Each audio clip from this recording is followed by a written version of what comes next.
दोस्तों अगर आप आईआईटी और नीट के लिए मोशन क्लासेस जो कि कोटा का फेमस इंस्टीट्यूट है उसके वीडियो लेक्चर्स खरीदना चाहते हैं, परीक्षा ऐप पर मिल जाएंगे। तो जानकारी 15 ये कोड यूज़ कर लीजिएगा, इससे आपको 15% डिस्काउंट मिल जाएगा। JANKARI 15। बहुत सारे लोग कोटा में कितना खर्चा हो सकता है इसके बारे में पूछते हैं, तो चलिए आज खर्चे के बारे में बात कर लेते हैं। देखिए, मैं 2 से 3 साल पहले कोटा में पढ़ा हुआ था।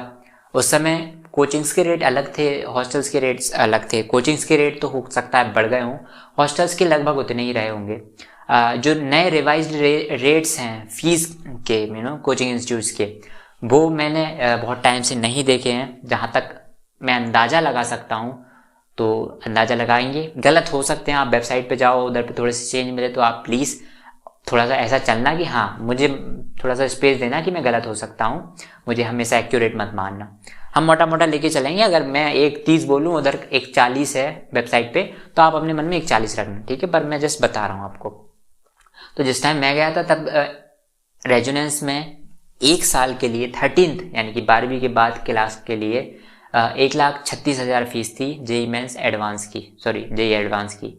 और हॉस्टल की बात करें तो एक एवरेज सा हॉस्टल आपको 8, 9, 10 हज़ार की रेंज में आपको मिल सकता है, 1 किलोमीटर की रेंज में रेजोनेंस से।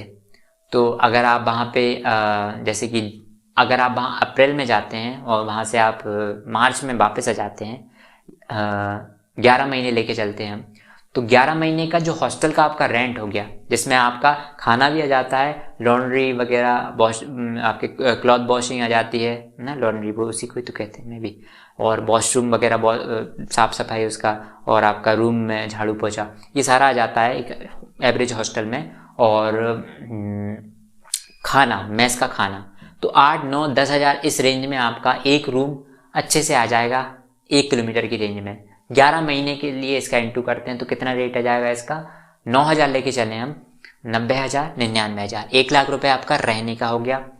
प्लस आपकी फीस अब जो है, अगर हम रेजिडेंस की बात करें, वाइब्रेंट की बात करें, 1.5 लाख मान के चलें अगर हम फीस को 1 साल की एडवांस की 13th के लिए, तो आपका 2.5 लाख हो गया 1 साल का।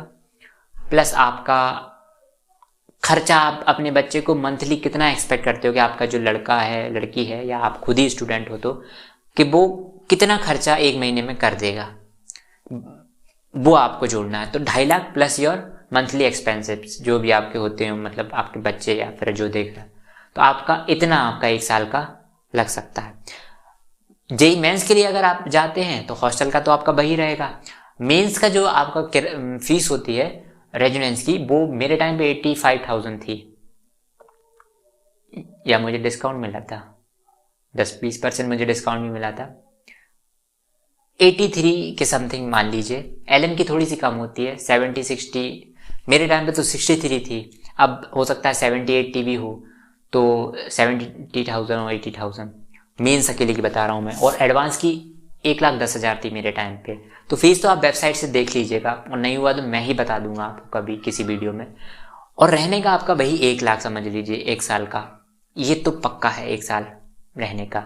तो 1 लाख और आपका 1 लाख फीस का मान लीजिए, मेंस की दृष्टि से बता रहे हैं। एलएम के लिए इस बारी 2 लाख, बाकी आपके एक्सपेंस 2 से 2.5 लाख के बीच में आपका 1 साल का खर्चा आ जाएगा।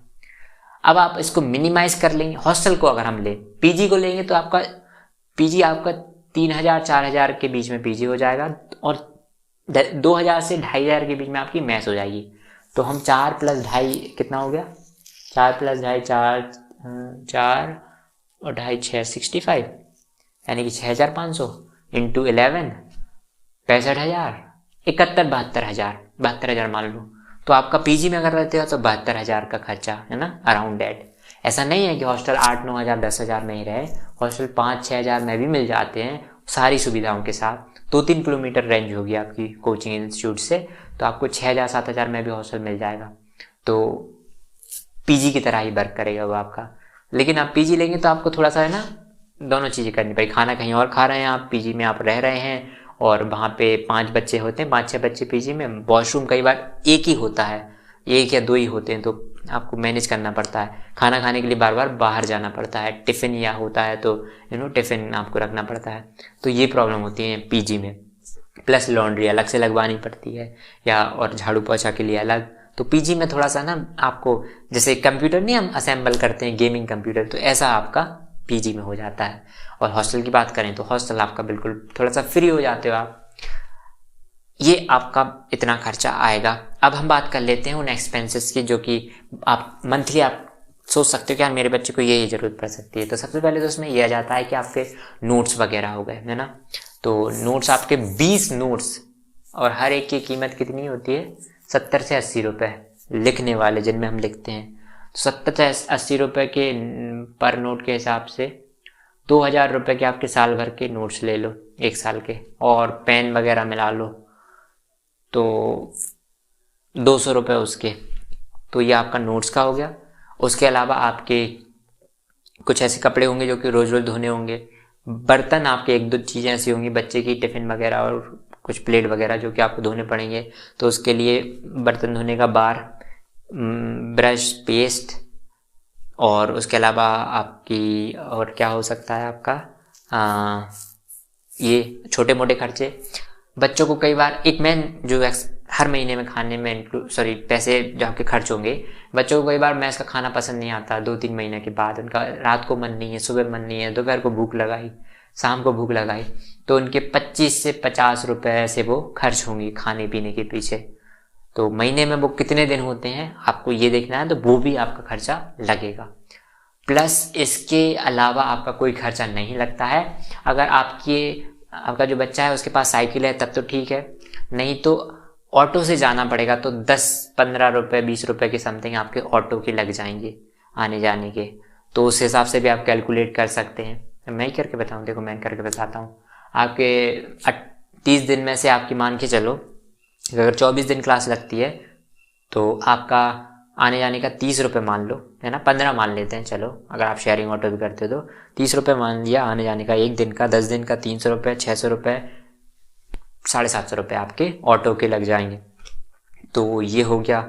उसके अलावा और क्या खर्चे हो सकते हैं, आपका जो आप बैलेंस वगैरह रिचार्ज वगैरह डलवाते हो तो वो भी आपका मोबाइल का बिल भी हो जाएगा। प्लस आपका इलेक्ट्रिसिटी बिल हमेशा अलग होता है, चाहे हॉस्टल हो या फिर ये अपना पीजी हो। इलेक्ट्रिसिटी बिल 10 रुपये यूनिट के हिसाब से चार्ज करते हैं। तो अगर आप एसी नहीं चलाएंगे, पंखा बल्ब वगैरह चलाएंगे, तो आपकी कितनी यूनिट हो सकती हैं, आपकी 15-20 यूनिट 30 यूनिट तक जल सकती हैं महीने में। तो 150, 200, 300 रुपये, 400, इसके नीचे बिल नहीं जाएगा, ऊपर बिल नहीं जाता है। लेकिन अगर आप एसी यूज़ करेंगे तो एसी 1 घंटे में 1 यूनिट बना देता है। तो एक दिन में कितनी यूनिट बनाएगा, अगर आप मान के चलो सोते समय चलाते हो तो 8 घंटे चलाओगे आप, तो 8 यूनिट एक दिन की बन गई, यानी कि 80 रुपये एक दिन के, 10 दिन के 800 रुपये, 3000 बिल। और मैं मजाक नहीं कर रहा हूँ, ऐसा पहले महीने मेरे को भी झटका लगा था, फिर मेरे को ठंड लगने लगी देखते देखते। तो ऐसा होता है। आप अगर एसी नहीं चलाना, दैट डिपेंड्स ऑन यू, आपको कितने घंटे चलाना है। बट मैंने एक रफ आइडिया दिया है कि 10 रुपये यूनिट लेते हैं वो राउंड फिगर में। ऑल्दो हमारे यहाँ पे या फिर राजस्थान में नॉर्मली 7 रुपये 8 रुपये चलती होगी यूनिट, बट वो इतनी लेते हैं। I have no reason for that, मतलब उनके पास कोई रीज़न नहीं है, शायद इसलिए क्योंकि बहुत ज़्यादा अमाउंट हो जाता है तो फिर वो चार्जेस अलग टाइप से कैलकुलेट करते हैं या कुछ भी हो। तो ये जो है वो आपका खर्चा आपका 1 साल का पड़ सकता है, 2 साल का पड़ सकता है, और बस यही खर्चे हैं। इसके अलावा घूमना फिरना, फिर अपने शौक़ हैं, आपको कपड़े वगैरह ज़रूरत तो पड़ती नहीं कहीं बाहर जाने की, लेने की, होंगे आपके पास कपड़े, तो कपड़े वपड़े तो 1 साल आपको ख़रीदना नहीं है। फिर उसके अलावा मुझे नहीं लगता कोई चीज़ आपको ख़रीदनी है। खाने पीने का मैं बता ही चुका हूँ, बस यही चीज़ें होती हैं। और आप क्या सोच सकते हो, तो इतना ही था। दूध वगैरह अगर आप पीते हैं तो वो भी इंक्लूड कर लीजिए, अगर आपका आप बच्चे को दूध रोज, वैसे मैस में मिलता है, ऑलमोस्ट मैस में मिलता है दूध रात को, बट उसकी क्वालिटी उतनी अच्छी नहीं होती है। सुबह शाम पिलाना चाहते हैं तो आपको दूध का प्राइस भी इंक्लूड करना पड़ेगा।